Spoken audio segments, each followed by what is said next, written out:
시편 119편 1절에서 5절입니다.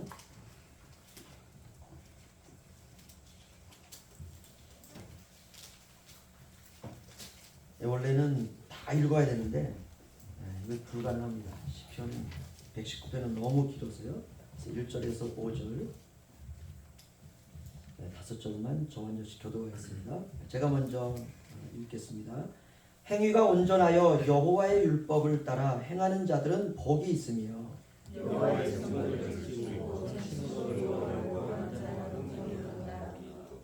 참으로 그들은 불의를 행하지 아니하고 주의 도를 행하는도다.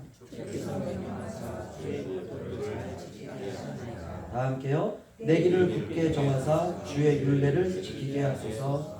아멘.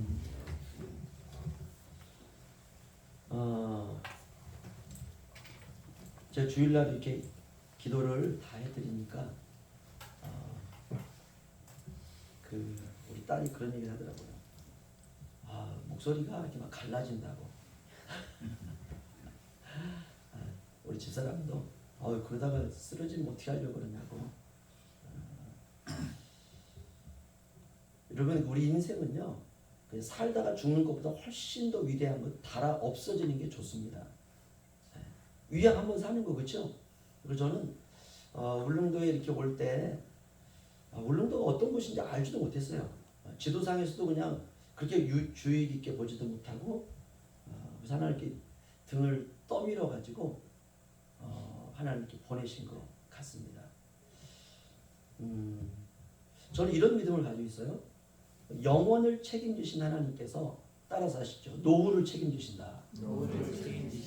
그러니까 노후 걱정할 필요가 없는 거예요, 그렇죠? 네. 그래서 저는 돈 이런 거는 원래 초월해 살아요. 그래서 집사람이 그런 부분에 힘들어하지만 저는 그냥 내가 달아 없어졌으면 좋겠어요.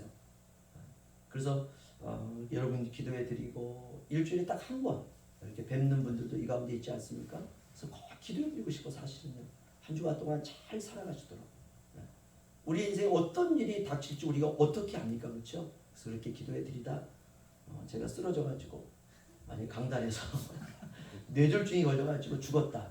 그럼 저는 할렐루야 할 것 같아요. 바로 천국 가니까 제 소망은 그냥 내일이라도 천국 갔으면 좋겠어요. 그 때때로 막 우울하기도 하지만 그게 우리의 인생의 근본적 목적 아닙니까, 그렇죠? 그래서 여러분, 사람이 습관을 하나 잘못 들이면요, 그 습관 고치는데 일생이 걸립니다.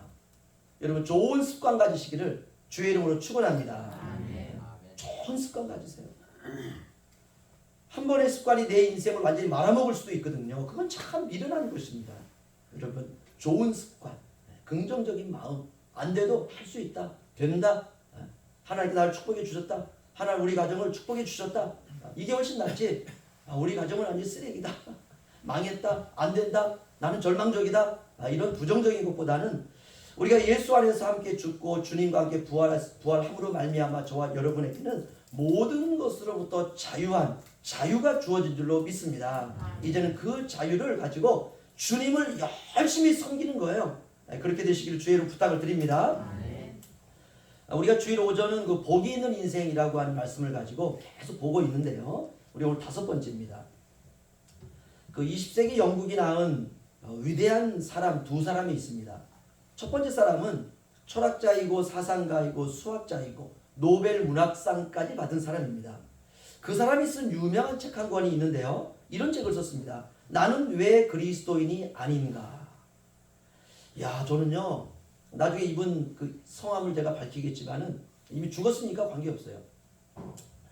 이렇게 머리가 얼마나 비상한지요. 이분의 책을 읽으면은요, 인간의 이 지식이라고 하는 게 이토록 정말 대단한가 라고 할 정도의 그 유명세와 명석한 머리를 가지고 있음에도 불구하고 고작 쓴다는 책이 이런 책이에요. 나는 왜 그리스도인이 아닌가. 쉬운 말로 하면 나는 왜 기독교를 믿지 않는가. 여기에 자신의 인생을 다 쏟아부은 거예요. 그의 인생을 이렇게 조사했던 그 전집을 읽으면 이 사람은 어려서부터 교회를 다녔다고 합니다. 그리고 청소년 시기에 접어들면서 얼마나 청소년 시기가 우리가 정말 질풍노도의 시기입니까? 그렇죠? 육체는 막 자라는데 육체는 성인인데 정신은 아이인 거예요. 이 언밸런스를 이거 극복할 수 없습니다. 청소년 시기에 어렸을 때부터 믿어왔던 이 신앙이 흔들리기 시작합니다. 그래서 그는 청소년 시기에 무신론자가 됩니다. 그는 나는 왜 그리스도인이 아닌가 라고 하는 이 책에서 그는 이렇게 말합니다. 이 세상에는 두 종류의 신만이 존재할 수 있다. 첫 번째는 전능하지만 선하지 않은 신이요. 두 번째는 선하기는 하지만 능력이 없는 신이다. 한마디로 말하면 신이 불완전하다는 거예요. 그래서 믿을 수가 없다는 것입니다. 이 사람이 바로 버틀란트 러셀입니다. 이 사람이 98세까지 살았는데요. 이 악인들은 참 오래 살아요. 98세까지 살았는데 끝까지 그리스도인이 안 됐어요. 그리고 소속감을 갖지 못하고 허무한 인생을 보내고 말았습니다. 한 여인은 이 버틀란트 러셀에 대해서 이런 이야기를 했습니다. 그는 생각과 몸이 분리되어 있는 사람과 같았다. 하지만 지옥의 온갖 광포함이 그의 눈 속에서 이글거리고 있었다. 참 이 러셀은요, 이성적이고 합리적인 삶을 살았다고 평가되지만 그의 인생의 말년은 밤 어두움과 허공을 향해서 울부짖고 대양의 해변에 우뚝 서 있는 그 사람처럼 참된 소속감을 갖지 못하고 육체적인 외로움을 지니고 살다가 내면의 깊은 곳으로부터 끌어오는 끔찍한 영적인 괴로움을 느끼면서 그의 생애를 마감했습니다. 반면에 영국이 낳은 세계 최고의 석학이 있습니다. 여러분 나니아 연대기라고 하는 영화 혹시 보셨나요?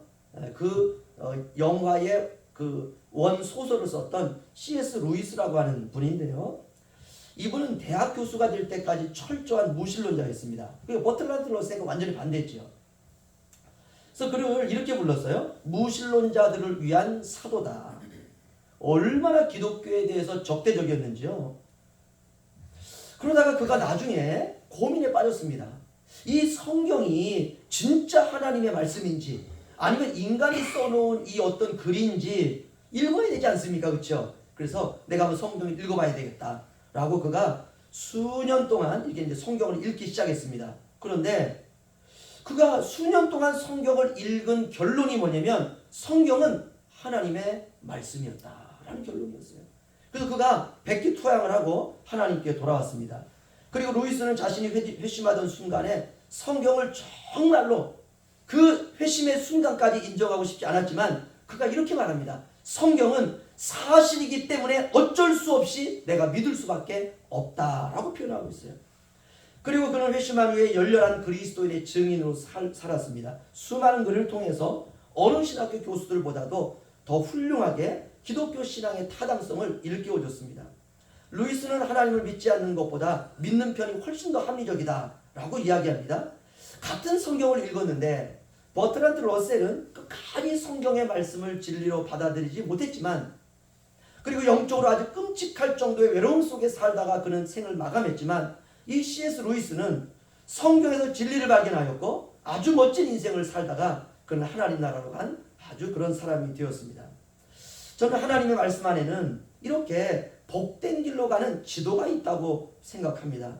하나님 예수 그리스도 안에서 저와 여러분을 향한 하나님의 복을 예비해 놓으셨습니다.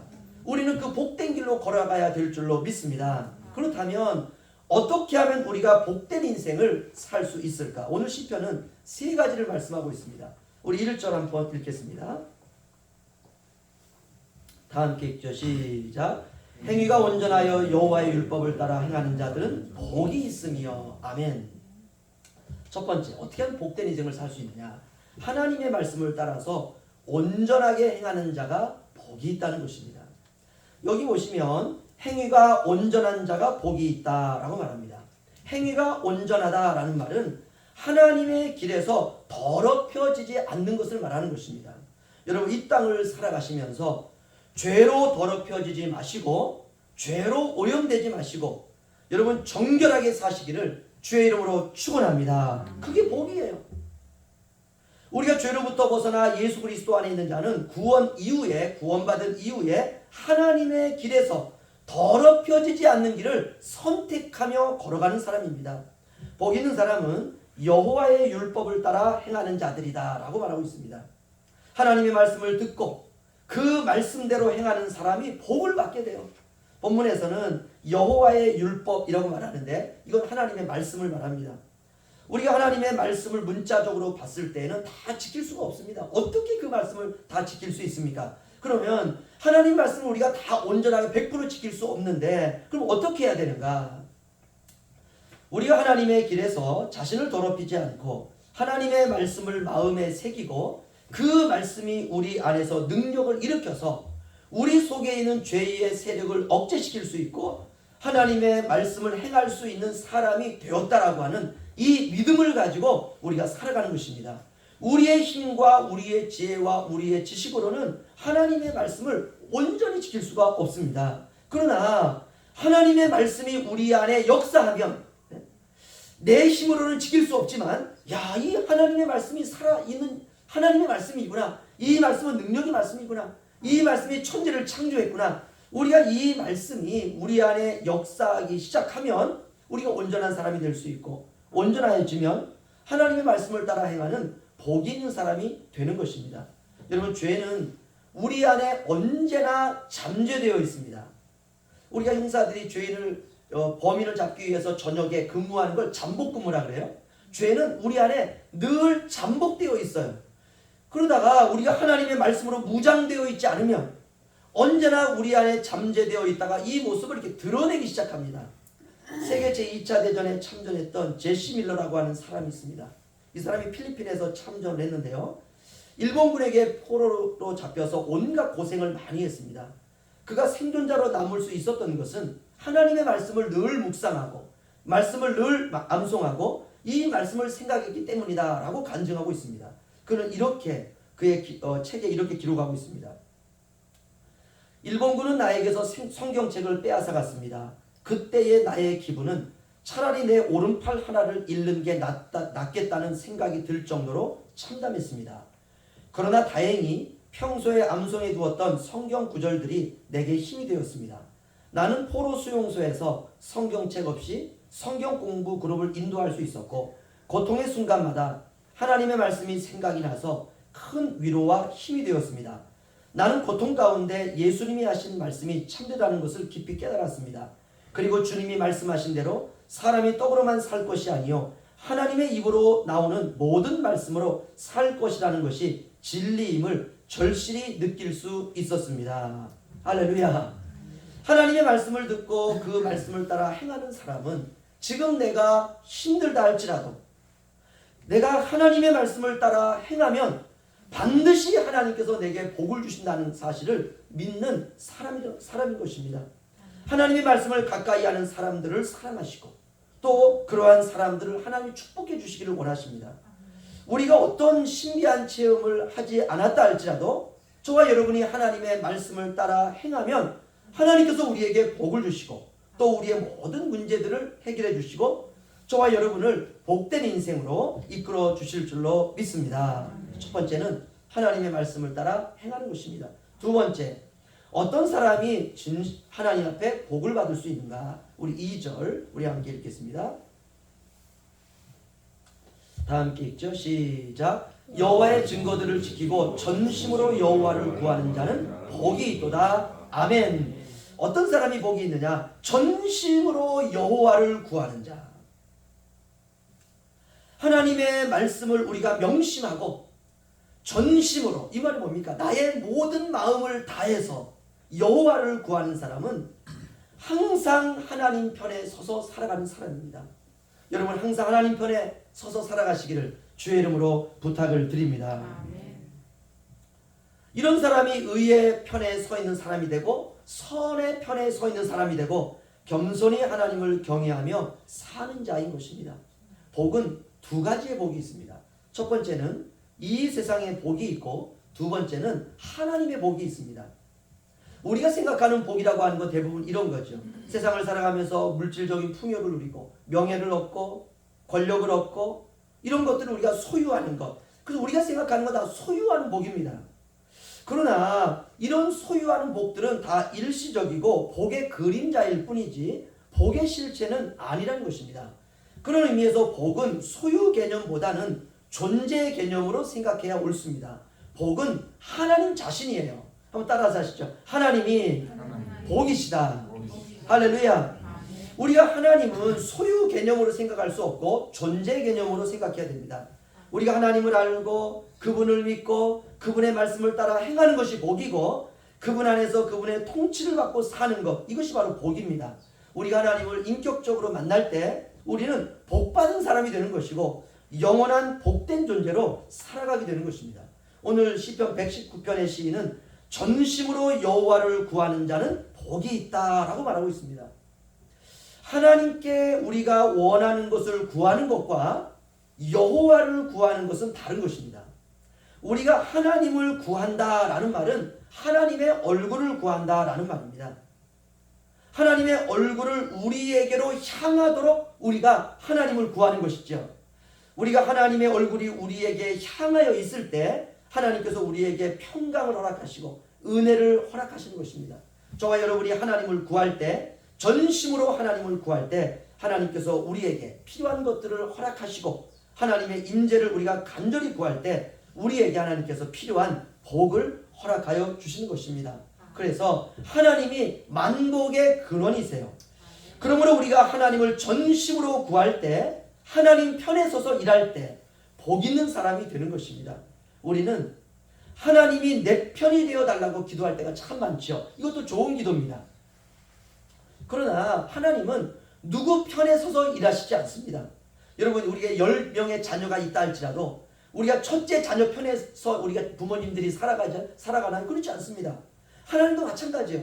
이 땅에 수많은 자녀들이 있는데 하나님이 어떤 특별한 사람의 편에 서서 일하는 경우는 굉장히 드뭅니다. 왜냐? 하나님은 공의를 행하고 정의를 이 땅에 이루어가는 분이기 때문에 그렇습니다. 하나님은 하나님의 방법으로 이 땅을 통치하고 계십니다. 그것이 비록 우리가 보기에는 이해가 불가능하게 보일 때가 있습니다. 우리는 하나님이 내 편이 되셔서 나의 기도하는 간구를 들으시고 응답해 주시는 그런 분으로 생각할 것이 아니라 내가 하나님의 편에 서서 하나님이 원하시는, 하나님께서 명하시는 그 말씀을 따라 행하고 말씀을 지키고 살아가는 인생이 되어야 될 줄로 믿습니다. 여러분, 하나님을 전심으로 구하시고 하나님이 명령하신 하나님의 말씀을 잘 지키고 살아가는, 그래서 하나님께서 복을 주시는 그 복을 누리며 살아가는 아름다운 인생, 복된 인생이 되기를 부탁을 드립니다. 세 번째, 어떻게 하면 우리가 하나님 복 있는 인생을 살 수 있느냐? 3절로 5절 말씀 우리 함께 읽겠습니다. 시작. 참으로 그들은 불의를 행하지 아니하고 주의 도를 행하는도다. 주께서 명령하사 주의 법도를 잘 지키게 하셨나이다. 내 길을 굳게 정하사 주의 율례를 지키게 하소서. 아멘. 세 번째, 불의를 따르지 아니하고 주님의 말씀을 지키는 사람이 복을 얻는다 말씀하고 있습니다. 우리가 불의를 행하지 않는다라는 말은 선을 행한다 이 말입니다. 선을 행한다라는 말은 우리가 도덕적으로 선한 일을 한다는 말이 아니라 하나님의 말씀을 따라 산다라는 말이에요. 여러분, 하나님은 선이시지 않습니까? 그래서 우리가 선을 행한다는 것은 하나님의 말씀을 따라 사는 것입니다. 하나님의 말씀을 따라 살려고 하다 보면 때때로 실수할 때가 있습니다. 왜냐하면 마귀는 그 틈을 타고 오거든요. 여러분, 실수했을 때 우리가 이 실수를 하나님께 고백하면 하나님이 용서해 주실 줄로 믿습니다. 그리고 다시는 그 실수를 하지 않으면 되는 것이에요. 불의를 행하지 아니하고 라고 하는 이 말은 절실하게 하나님을 믿는 것을 말하는 것입니다. 여러분, 절실하게 하나님을 믿는 사람은 불의를 행할 수가 없습니다. 우리가 불의를 행하는 것은 하나님의 뜻대로 살지 않는 것, 하나님이 기뻐하지 않는 그런 삶을 사는 이유는 뭐냐? 하나님을 절실하게 믿지 않아서 그렇습니다. 믿음은 절절해야 되고 믿음은 절실해야 됩니다. 여러분, 믿음이 절절하지 않으면 그 다음부터 우리의 신앙이 변질되기 시작합니다. 여러분, 불의의 첫 번째 증상이 뭐냐? 성령의 고갈입니다. 여러분, 성령 충만하시기를 주의 이름으로 축원합니다. 우리의 삶 속에서 불의를 행한다는 건 우리의 마음에 성령의 충만이 없기 때문에 그렇습니다. 우리의 마음속에 성령의 충만이 없기 때문에 불의를 행해도 죄의식이 없고 오히려 선하게 사는 사람들을 무시하고 비난하고 멸시하는 모습이 나타날 수 있습니다. 불의를 행하지 않는 사람은 하나님의 말씀을 잘 듣고 잘 지켜야 하는 사람입니다. 이 사람이 선한 사람이에요. 선한 사람은 악인의 꾀를 쫓지 않습니다. 불의를 행하지 않습니다. 오늘 본문에 주의 도를 행하는도다. 주의 법도를 잘 지키게 하셨나이다. 주의 율례를 지키게 하소서. 여기 보시면 도와 법도와 율례가 나옵니다. 다 같은 말입니다. 하나님의 말씀이죠. 하나님의 말씀을 잘 지키는 것, 이제는 하나님의 명령입니다. 주께서 명령하사 주의 법도를 잘 지키게 하셨나이다. 그렇습니다. 하나님의 말씀을 잘 지키는 것, 이것은 우리의 취사 선택의 문제가 아니라 하나님의 명령입니다. 바로 그 말씀 안에 하늘의 은혜의 축복의 비밀이 담겨져 있습니다. 여러분, 한 주간 동안 아무리 바빠도 항상 하나님의 말씀을 가까이 하시고 그 말씀을 듣고 지키고 행하시고, 그러면 하나님께서 약속하신 놀라운 복을 저와 여러분이 받아 누리게 되리라 믿습니다. 그럼 복된 한 주간 되시기를 주의 이름으로 축원합니다. 기도하겠습니다.